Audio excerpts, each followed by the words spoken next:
Everybody, welcome to beautiful downtown Grand Forks. This is the Grand Forks City Council's Committee of the Whole for Monday, August 11th today. Under item 1, call to order, 1.1, welcome and roll call. Waggle's here. Rebecca's here. Berg's here. Berg, Lunsky, Sandy's here. We have a quorum. Yeah, we do. Friedolf's here. Friedolf's is online, Vina's online. We do have a quorum. Okay, I'm still trying to, Danny, what's item 2? 3.1, ordinance to enact trespassing on city property and appeal. Thank you, I move approval. I second. Now, further conversation, Mr. Gosted, you have something, Mr. Quinn, something to add for the good of the order? President Sandy, I'm just here to answer any questions if there's any questions about the ordinance. Did anyone have any questions on the ordinance? It seemed pretty straightforward to me. Tricia, We're not getting any. do you want to hit your button? Do you want an explanation? All you have to do is ask. No, I'm glad it approved, so. Anyone else have any comments? Yes, Ms. Berg? So people only have to be alleged to have done something that could be a nuisance or problem for others, and then receive a trespassing for up to 1 year? Correct. It's a less than a criminal standard to receive the trespass. But they have the opportunity to appeal if they believe that isn't sufficient? Correct.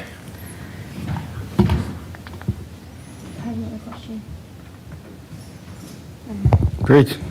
I actually wasn't gonna make, I was just kind of joking. Does somebody else want to make a motion and Ms. I move approval. You wanna move approval? I have a Ms. comment though, Osowski? since we're still talking. There's a second by Lunsky, okay, further comment? I'm really happy with our new police chief, Mr. Friedman, really pushing some of these things to clean up our downtown area, and so I really appreciate that.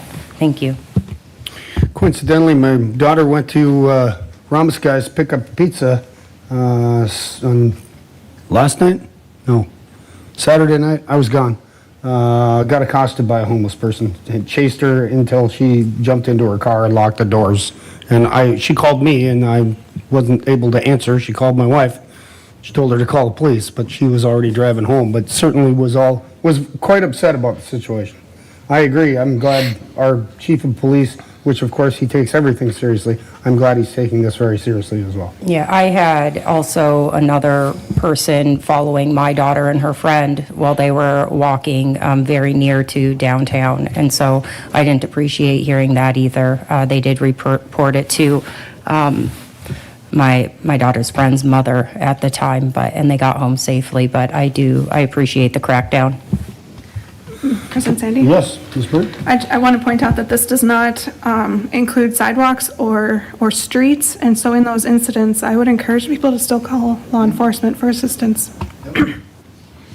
I got a quick question. Mr. Weigel? Mr. Quinn, it says the notice against trespass order shall be in writing.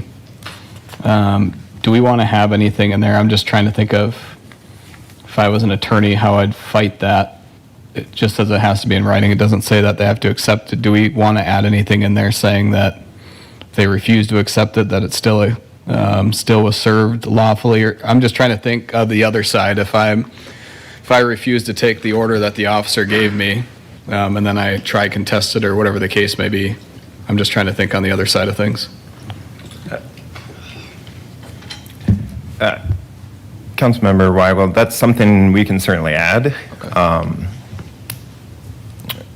Ultimately, I think it would come down to Just the law enforcement's report being sufficient that they were provided a copy and they refused to accept it. correct. Sounds good. Great, yes, Ms. Bird? I recall my last question. So what is the punishment if somebody is cited and they refuse to comply? Councilperson Berg, so it would be a criminal offense. So it's similar to a trespass against private property, but this just covers the city-owned property because it has to have special considerations to make sure that we are not in violation of either the First Amendment or the due process rights of the individuals that receive the no trespass order. What type of sentencing is associated with this criminal? So a Class B misdemeanor is a $1,500 fine and/or 30 days in jail. Is it up to 1,500? Yes, Okay. correct. Yep, So judge discretion. yes. Okay, thank you. Anything else for the good of the order? Comments, questions? Hearing none, motion is second on the floor. All those in favor signify by saying aye. Aye. Aye. Those same sign. Motion carries unanimously. Thank you. Item 3.2, Gristo Development Agreement.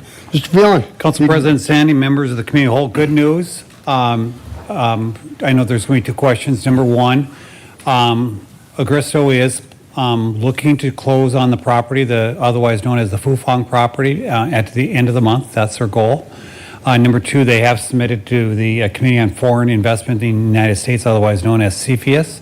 They did submit to that or apply or file, I guess whatever the appropriate word is, in mid-July.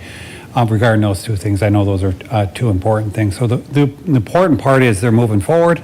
I want to thank Lisa Botnan and Dan Gost, who have done a lot of the work on this development agreement. Certainly was made easier because we had a lot of great practice with Fufang. And so it's really in the vein of that. So with that, Mr. Gost is going to go through kind of where we're at, and I think we're largely aligned. Mr. Gosted, please don't read the 99-page agreement. Paragraph 1. Kidding. All right. We use the Fufang Development Agreement as kind of the baseline for this piece of property. Again, you'll notice, though, this is a working draft. There are still some red line changes and some terms that we're still working through with the Agristo, none of which appear to be insurmountable. I would expect to be able to resolve those by next week. But what we presented to you are in red line are those changes that the city has proposed back to Agristo last week. I did get a communication from their attorney, and he seemed to think things are largely in order. So I'm expecting, like I said, to be able to resolve most of these by next week. Again, this is an agreement to really establish the relationship of the parties with respect to the development. There's an expectation that the parties work in good faith so that if something would happen to arise, we're not going to rush to terminate the agreement immediately. We're going to work through and try to resolve those issues as best as we can. One of the things to note, and we'll go through this in a bit, is the letter of credit and how the installation of a lot of the infrastructure that's already been installed out there has, I'm not saying it's reduced the risk to nothing, but it has lowered the risk for the development, unlike, for example, in the Epitome development where there isn't any infrastructure out there at all at this point, or when Fufang was looking at the development where, again, there was no infrastructure at all. That raised the specter of risk to the city in installing those things, the costs and expenses for doing so. But here, a lot of those things have already been installed, and special assessments have already been imposed. And so the conditions that you'll see are now directed at the city connecting Agristo to those public services and making sure those conditions are satisfied.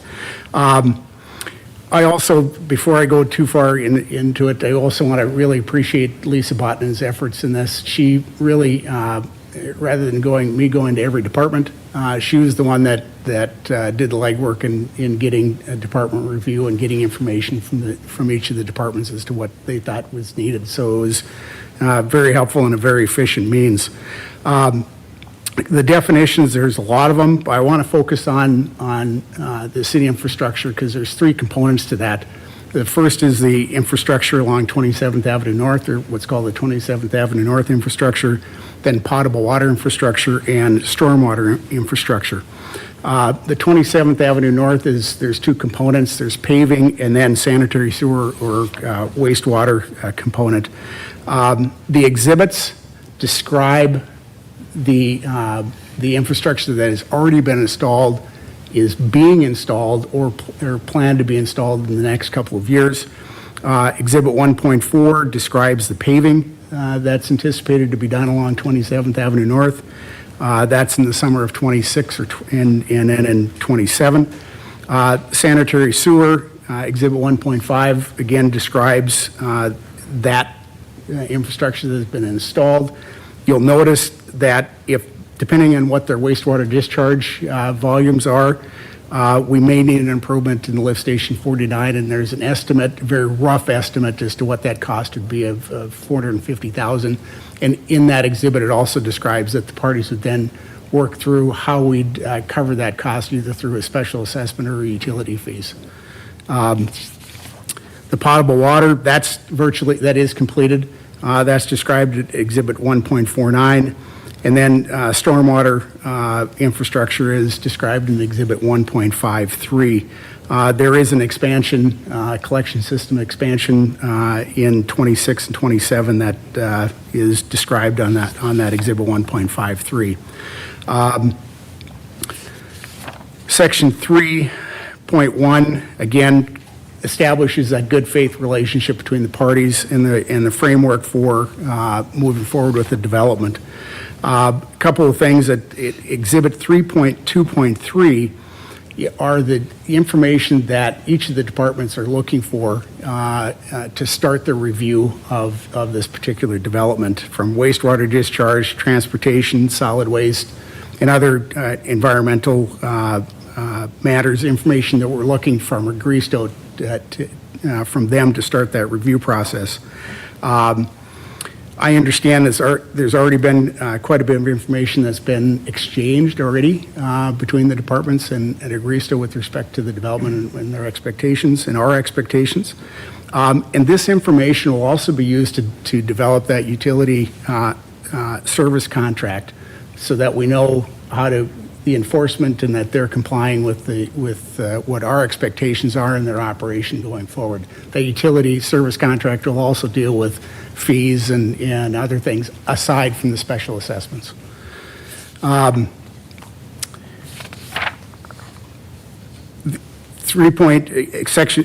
3.2.8 describes various requirements for their development, but it also makes clear that complying with this agreement doesn't absolve them of their obligation to comply with city ordinances as far as their construction is concerned. Section 4 is the financing of the various items of infrastructure, and here I'm going to refer you to Exhibit 4.6. The very first page, there are three tables that are a part of Exhibit 4.6. The first one is 4.6A, which are those infrastructure items that have already been installed, the special assessments have been certified and have been imposed. That would include flood control. There's some water main infrastructure that's been installed. That's for the potable water infrastructure. There's stormwater or storm sewer and pond, and some sanitary sewer that's already been installed. And again, the special assessments on the property already exist for that. The second table is on 4.6B. Those are special assessments that are anticipated to occur this year for projects that are virtually complete. And we expect those assessments to show up on the property tax statement for this current year. And that's for the stormwater pond outfall and some storm sewer work as well. And then table 4.6C are those that are going to occur in future years. And that's for the paving and some storm sewer expansion. And again, depending on if we need to make some improvements for lift station 49, that's described in Exhibit 1.5. Those tables collectively, it's little short of $5.7 million of total assessments that have been imposed, or anticipated to be imposed, or estimated to be imposed with respect to this development for this infrastructure for the property being developed. If there is additional infrastructure that needs to be done beyond what has been installed, and the question was posed to me, why are we describing all this infrastructure that's already been installed? Because I want Agristo to know what's there so they can plan for their development as well. And if they need something to different, where they needed a different size or more. That's what Section 4.7 addresses. If there's additional infrastructure that needs to be done, then the parties will work through those issues. We don't know what that is yet. It's hard to describe that in an agreement other than to say, if that happens, if they need something, then the parties will work towards determining what needs to be done and how to do the cost recovery. Section 5 deals with utility rates and public utility contract. I should step back. Exhibit 4.6, the remaining pages, we also describe the various fees and that are imposed by the city. This is out of your budget for the coming year so that Agristo knows what those anticipated fees might be as well. Utility service contract, again, that's going to establish from the information we get from Agristo, we're going to establish what the standards are, what the acceptable levels for their operation and to monitor their compliance with that operation. You'll notice that there are requirements in Section 5.2 for their wastewater treatment requirements, and then there's a solid waste plan that they have to provide. That's Exhibit 5.3. Section 6 just talks about the tax incentives. You've already approved the pilot. You'll notice that that's attached as Exhibit 1.48. There are a couple of small non-substantive modifications to that agreement. One that we're still dealing with is an assignment provision, and the statute doesn't allow for an assignment without coming back to the council for that approval. So what I want to really focus in on tonight is the letter of credit. Again, it's similar. It's got to have from a U.S. bank, it's got to have a certain standard, A- or higher with standards of poor, or an A3 or higher with the Moody's rating service. It has to be with a letter of credit that's acceptable in the terms of the city attorney's office. And that letter of credit has to be issued from what's called the letter of credit effective date, which means it's 5 days after that letter of credit agreement is approved, all the way to the date that the plant is substantially completed. Substantial completion means it can be used for the purposes of which it was constructed, and there's saleable product, both. And so that's the time period for the letter of credit that it needs to be issued. One of the questions that was posed to me by Agristo was, when does this need to be issued? And so to address that, it doesn't really matter from the city standpoint when it's issued, because in Section 8.1.5, we don't start performing under the agreement until that letter of credit is issued to us. The amount, again, is significantly less than what it was with Fufeng because of where things are at from an infrastructure standpoint. Fufeng, it was a $5 million letter of credit. Epitome is also at a $5 million letter of credit because there are similar situations where there's really no development in the site that they've selected. If you take a look at Section 7.2.4, it establishes how we came up with that $250,000 number, and it's based upon some consultants that are going to be needed for wastewater review, building inspections, the taxing assessment department, because they have to evaluate what is real property and what is not, because real property is subject to property tax, and if it's personal property, it is not subject to property tax. And then the studies, they're anticipated that the city would conduct these studies for the airport, odor, and safety studies that are outlined in the conditions, expecting that to be about $100,000 of costs, and then $50,000 for legal engineering and other costs. So that's how the $250,000 was arrived at. You'll also notice that there's a large section that's being deleted for these pre-special assessment costs. That's being deleted because it's not going to occur in this situation, unlike in the Fufeng situation where there is costs that were being incurred before the assessment district has been created. The concern was those costs that were incurred before the assessment district is created may not be folded into the assessment. And so we, under that Fufeng agreement, we had that payment stream come in if the project didn't go forward. Here, we're not expecting that because, again, this infrastructure has already been in place. We're not and the only infrastructure yet to be done are the paving and I think some stormwater infrastructure in all the assessment districts will be created before we start incurring those costs. The letter of credit, we can draw on it if there's a default, if there's a termination by either party, and termination would arise if the conditions that are in favor of the city under Section 8 aren't satisfied, and the conditions under Section 9 for Greased are not satisfied. Also, there is what's called a letter of credit non-extension and non-replacement event. Generally, these letter of credits are on an annual basis, right? They can expire on in a one-year anniversary. They can automatically renew. And so what can happen is the issuer, the bank that has the letter of credit, will send out a notice in advance of that annual renewal clause saying we're going to terminate. We're not going to renew the letter of credit, okay? And so if that happens, that's another opportunity to draw on the letter of credit. But there are a couple of exceptions where we'd continue to go forward.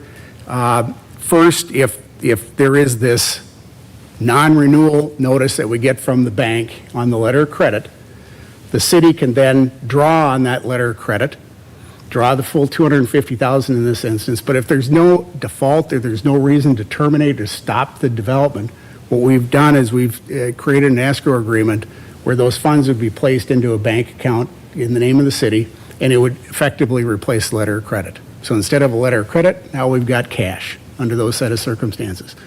Scott, isn't this essentially the same way we had it with Fufeng? It was, except that it is. Yep. Thank I'll you. move on. No, it's all right. I mean, this all sounds very familiar It to is me. awful familiar. It is awful familiar. There are a number of conditions. There are 22 of them. The conditions for us for the city to hook Agreesto up to the utility services.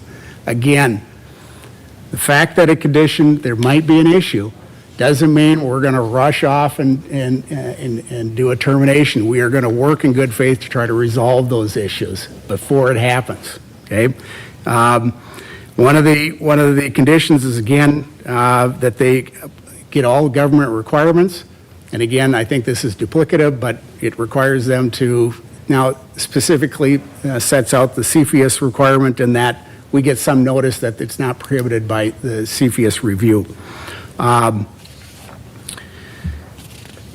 Agreesto also has a number of conditions, one of which is that the incentives that are described in Section 6, that they receive those incentives. That's a condition for them. And if that doesn't happen, we can terminate the agreement and we can pursue the letter of credit. There's one exception, however, is that if we terminate the agreement because for no reason, basically we breach the agreement, we're not going to be permitted to pursue that letter of credit, which seems reasonable to me under the circumstances. And then there are various default provisions. And again, if they default, not just because there's a condition isn't satisfied, that's different. If they actually default into the agreement, we also can tap into the letter of credit, terminate the agreement, and seek to recover our costs that have been incurred to review this agreement. So with that, I'd be happy to answer any questions. Yes? Yeah, I have a question. Okay, you talked a little bit about some kind of notice from CFIUS, which you and I have discussed in the past. I want to see the results, though. I don't want to just see, oh, CFIUS said it's okay. Like, I want to see if they're even going to be operating under a CFIUS review. And so I would like to see the actual documentation about that, not just, oh, they signed off on it. I mean, I would like to see the actual results of the CFIUS review, not just it was signed off, because as we know, companies within our community can operate under CFIUS without us even being aware of it, and I don't think that's right. And so that's what I would like to have in there, is that we actually get to see the results. Can we put that in there?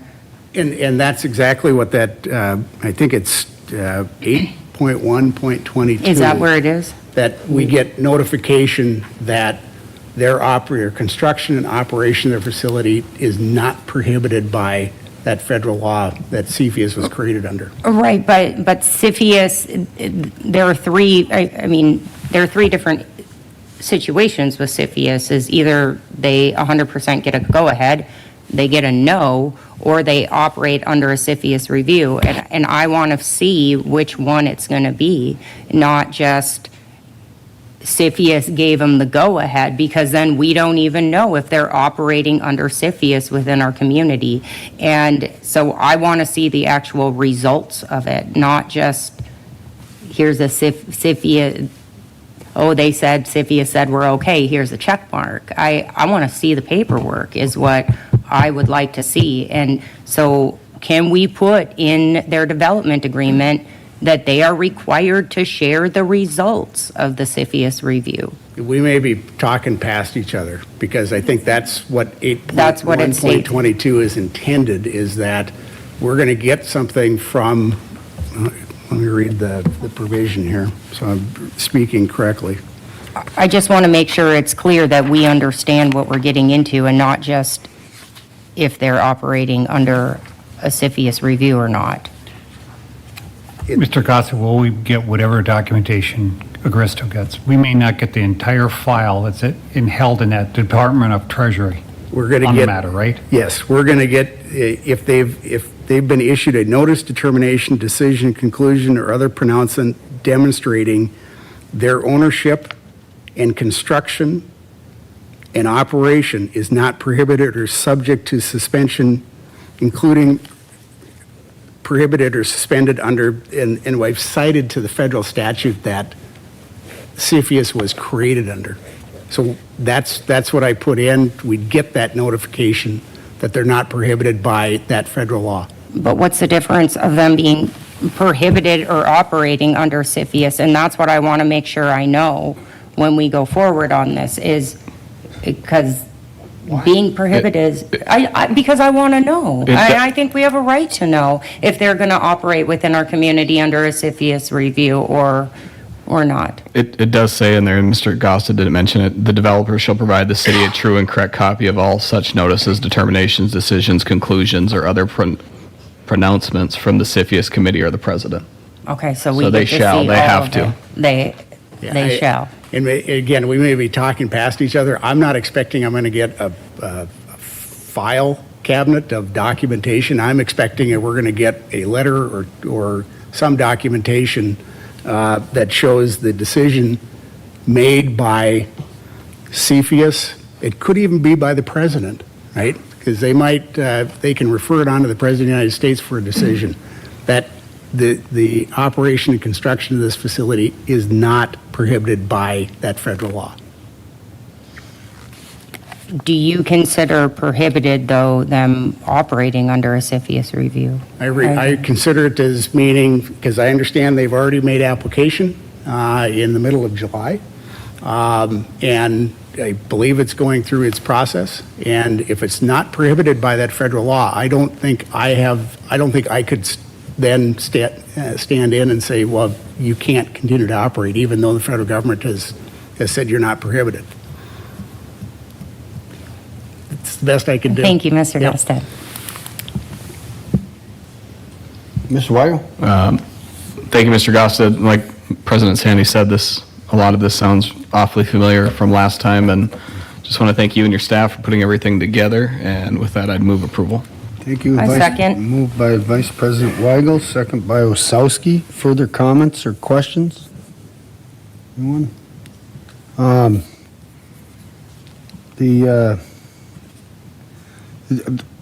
Based upon some email traffic over the last few days, is there, just out of curiosity, Mr. Costin, is there a way for the city to limit its reputational losses if they don't move forward with this project? One, I don't know what it means by reputational losses. Which I don't either. That's why I don't know how what term I would put in other than I've got a letter of credit that I'm going to recover my costs and expenses incurred. Those are the damages that I think, or excuse me, not damages, those are the costs that we'd want to recover. Reputational damages, I can't imagine the city of of this size and capacity and what the city has done over the last 150 years, that you're going to suffer reputational damage. I would agree, thank you. So there's a motion and a second on the floor. Further comment? Hearing none, all those in favor signify by saying aye. Aye. Opposed, same sign. Motion carries unanimously. Thank you, Mr. Gosted. We got the A squad tonight from the city attorney's office. Thank you. Item 3.3, discussion of amendment to city code related to gaming and site authorizations. Ms. Lundmark, good evening. President Sandy, members of the committee.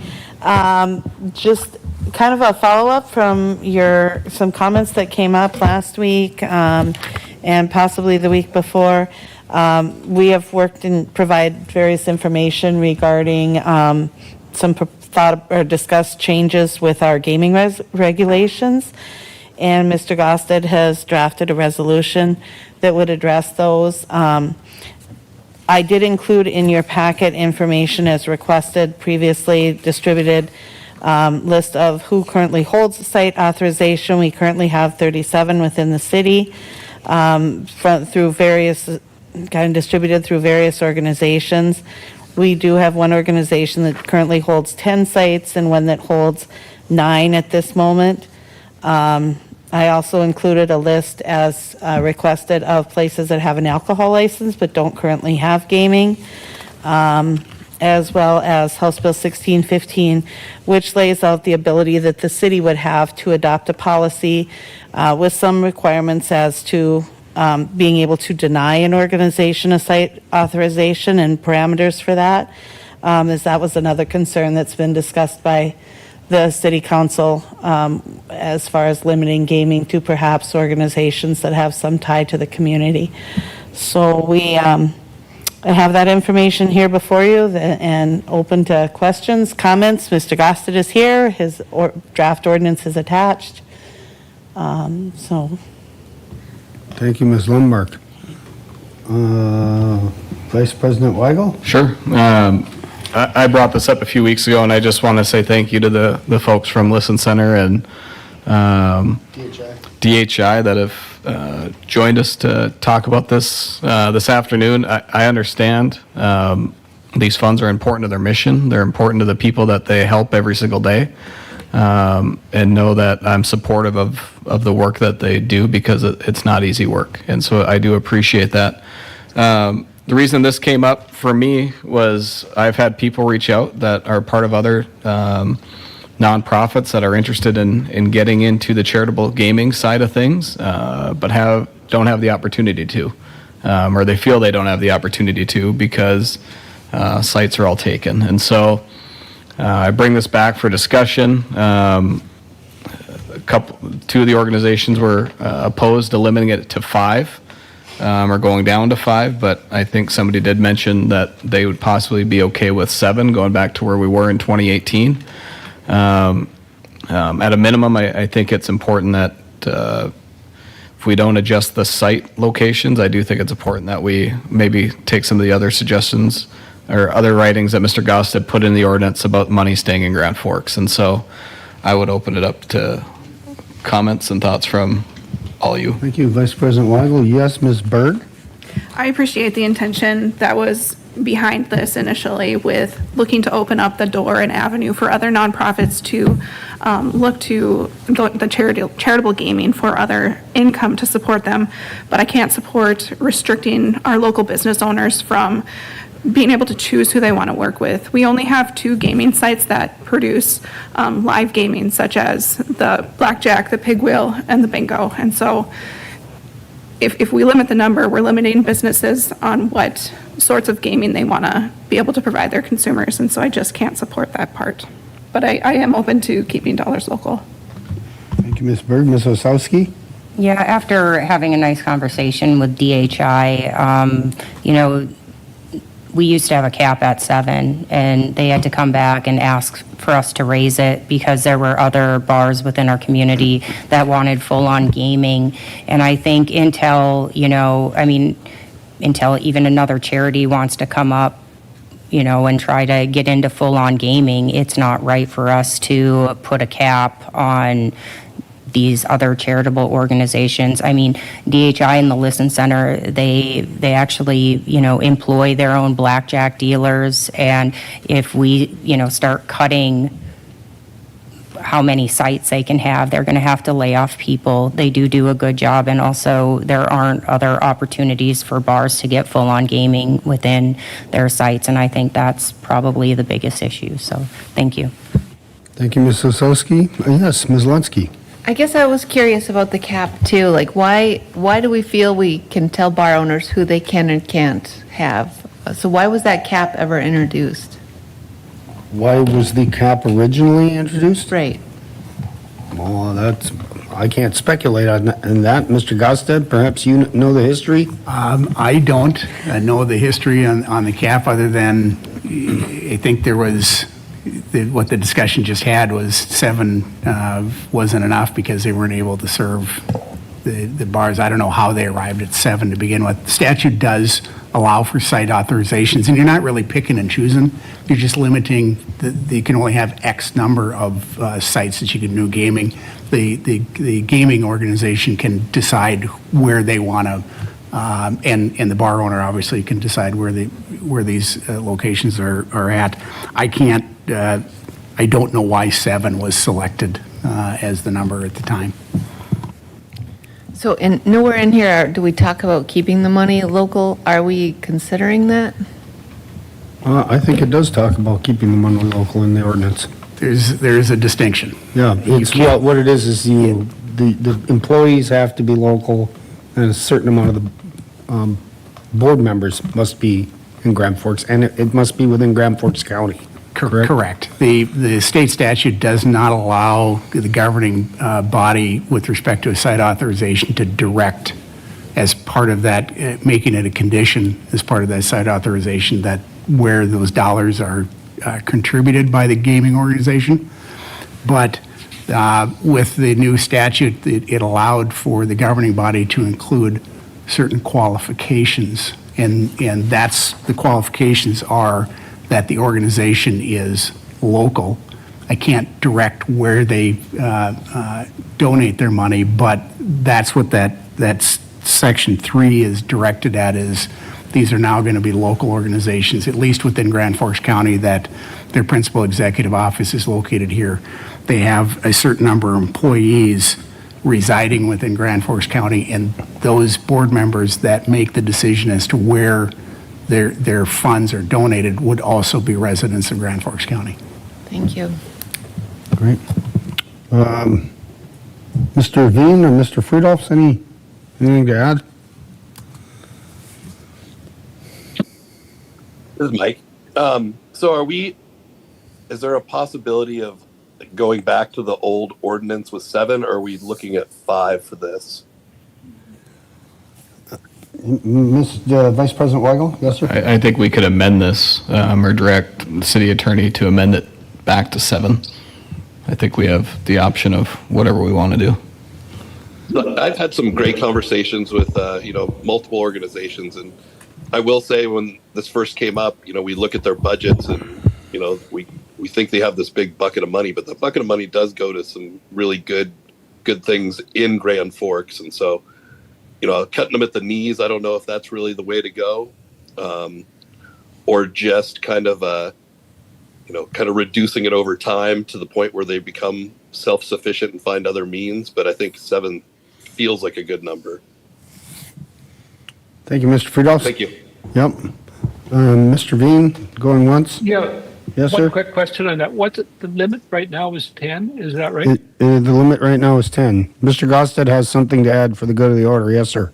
I do. I didn't know where you're at and if you're seeking a motion and voting on this right now or what you're doing, but one item that was brought to my attention, and I'm reading it now with respect to the site authorization to assure, and this was not the intention, but those that may not meet these qualifications today wouldn't lose their site authorization today. So to make it clear, I would, in subsection 3, item 2, it would read effective July 1, 2026, because that's when those site authorizations would have to Be renewed. become renewed. Yeah. Yep, thank you.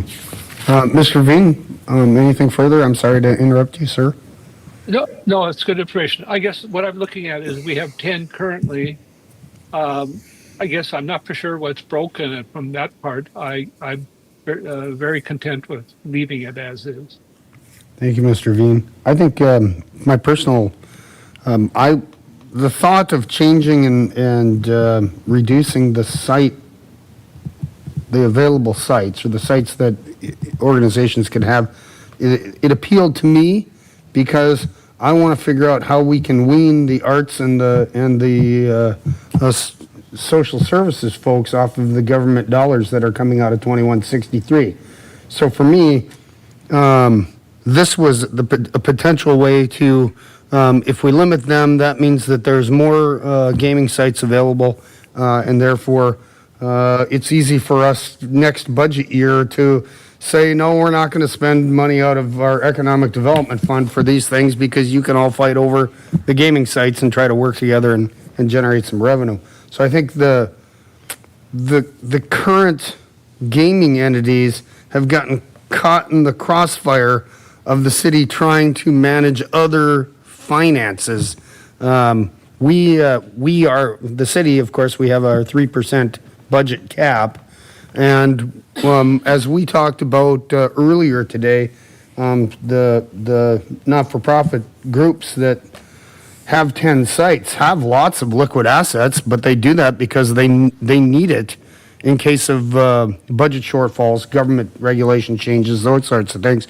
The same way I feel like we need to save our money in economic development because we just never know with the 3% cap, it's our safety net as well. So although I was fully on board with making some changes, the more I listened to them, and then I've spent some time talking to the bar owners. I heard from a gentleman that owns 2 bars in town. We all got likely all of us got an email letter from another bar on the south end today, and we at previous meetings we're talking to not-for-profits that have gaming and not-for-profits that want gaming, but none of us, I hadn't spent any time actually talking to the bar owners that have partnerships with these organizations. And when you talk to them, there's, I believe, legitimate concerns because, for example, those bar owners don't know if they would be one of the ones that would get cut out. And then they have to, although they have obviously full gaming, you've got Pig Wheel or pull tabs and e-tabs and blackjack being run by very experienced and obviously very good organizations that are really good at managing gaming.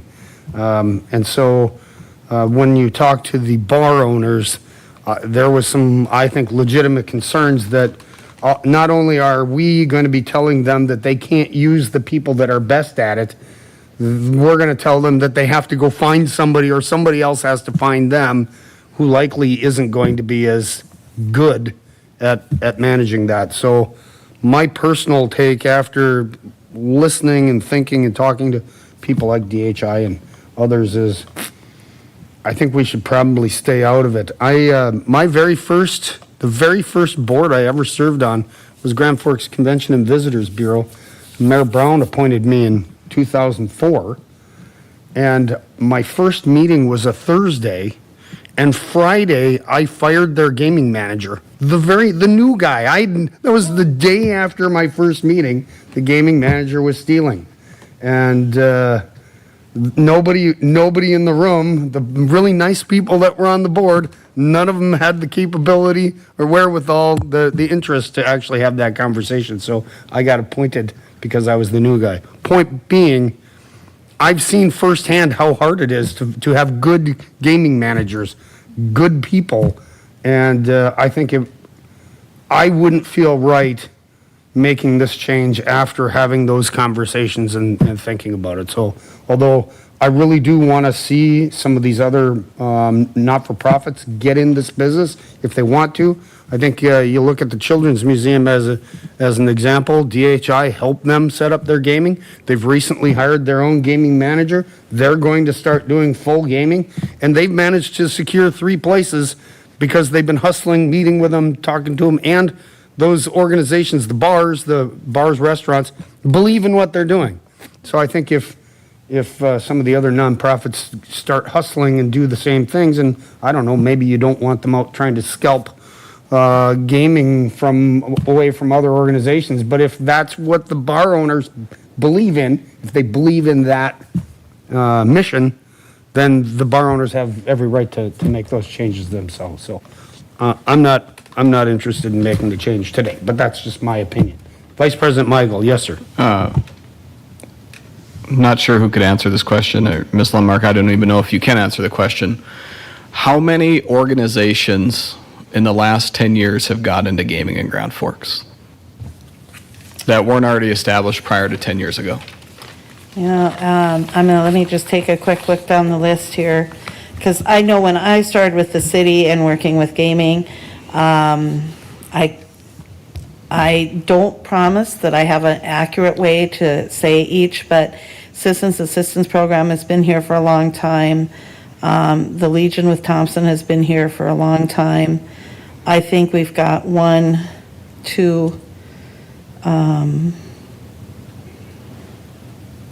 three organizations that are new to Grand Forks. They are Children's Museum, Grand Forks Blue Line Club, Grand Forks Youth Hockey, and Horse Race ND is new to Grand Forks. I don't know they're new to gaming in general in the state. It's in the last 10 years. The others that are on this list have been around for a long time.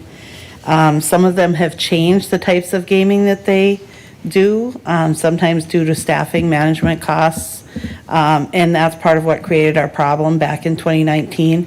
Some of them at that time didn't want to do full gaming, so they pulled back a little bit, creating a vacuum where we didn't have enough people that wanted to still do gaming to fill those sites. So roughly 3 or 4-ish? Four newish to the community. In the last, yeah, and that's what I look at, is we've had 3 or 4 organizations in 10 years that have been able to get into gaming.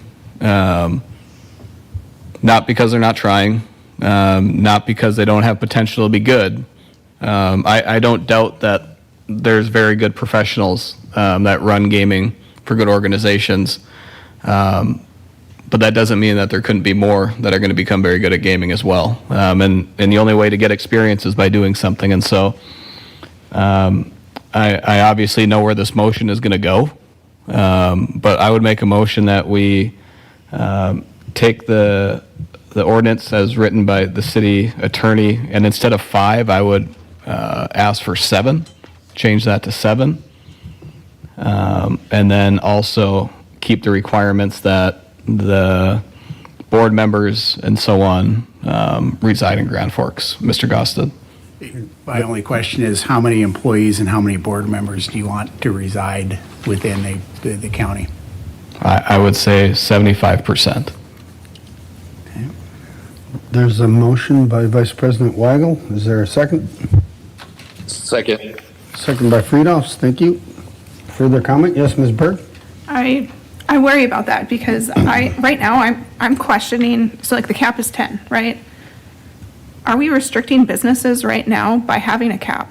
Are there more businesses and bar owners who want to have live charitable gaming going on in Grand Forks from the 2 providers that we currently have, and they don't have the opportunity because we don't have the business?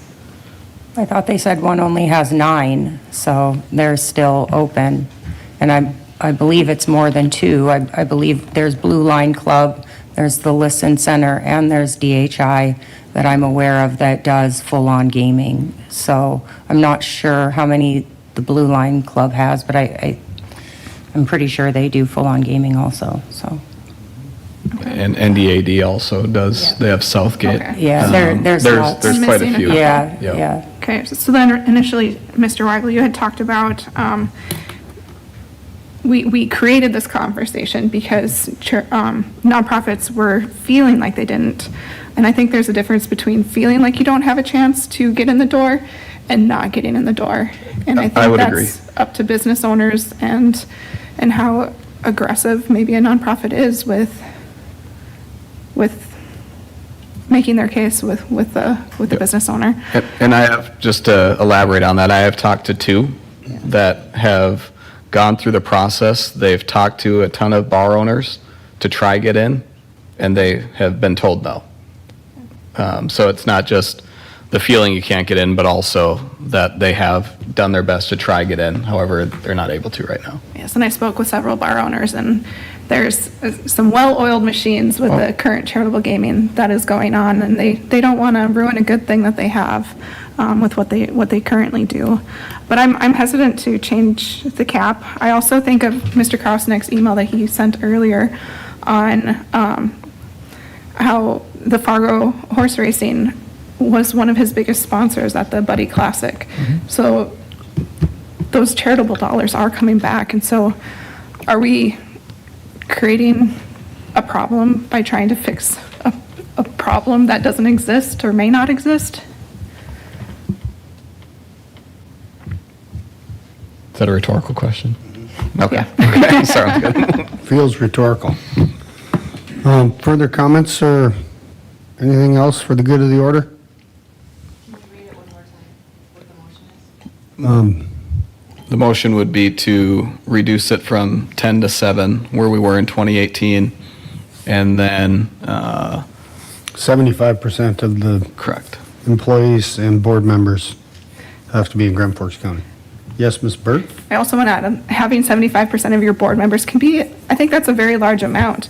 We're a small community. People from Grafton up in Walsh County could be on a board for local nonprofits that are actually located in Grand Forks. And so I see further issue coming from what we're currently talking about. Thank you, Ms. Byrne. Further comments or questions? Does everybody understand the motion and the second?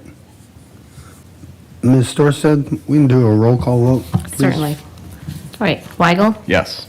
Solsky. Berg, No. Lunsky, No. Friedels, Yes. Veen, No. and President Sandy. No, thank you. Motion fails. Motion fails. Okay. Is there a desire to further discussion if we're not going to change the number of sites, I think is people have most heartburn with? We willing to entertain if you want to make the changes to the businesses or the nonprofits composition, board members, those sorts of things? President Sandy, I would, maybe if we take out the portion of how many sites and leave that as is. We did hear from one, if not two, of the organizations today that said they have no problem. And if I'm wrong, please tell me and stand up. But they didn't have an issue with the amount of people on the board being in Grand Forks County. And so yes, all right. So that's what we heard from our two largest. Okay. So I would make a motion that we take out, don't change the amount of locations, but do change the other portion as to what is written in Mr. Gosted's. Mr. Phelan. My only question, maybe, I would be just concerned people living in Polk County and East Grand Forks that are on the boards. And I don't know if you want to consider our neighboring county just because of East Grand Forks. And it is in our metro. You I know, would when be they count fine our with that. metro. Grand Forks or Polk County.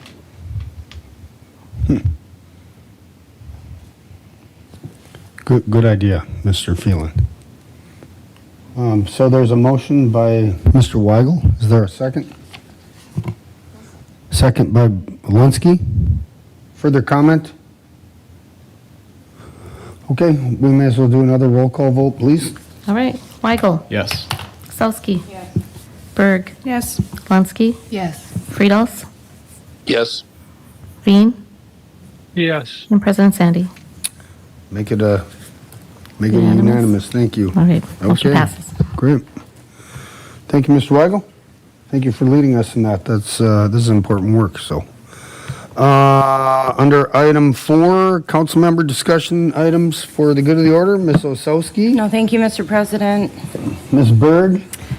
the law enforcement had a great Grand City celebration. There was some sprinkles, but I saw some young folks and some elderly folks dancing in the rain. It was really a beautiful thing.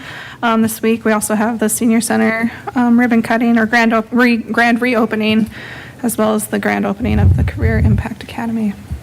Great, thank you. Ms. Linsky? Mr. Friedhouse? Yes. Over the last, 2 weeks, we've had a group of folks going out to SkyWest in St. George and United in Chicago, and we've had some really good discussions and looks positive for moving forward for better air service in Grand Forks. So we'll wait and see. Yeah, thank you, Mr. Friedhouse. Thanks for volunteering your time to do that as well. Mr. Veen? Nothing more to add. Thank you. Great. Vice President Weigel? No, thank you. Okay, I move adjournment. there's a motion and a second, Osowski and Berg. All those in favor signify by saying aye. Aye. Aye. Bye. Pose same sign, we're adjourned. Thank you, everybody.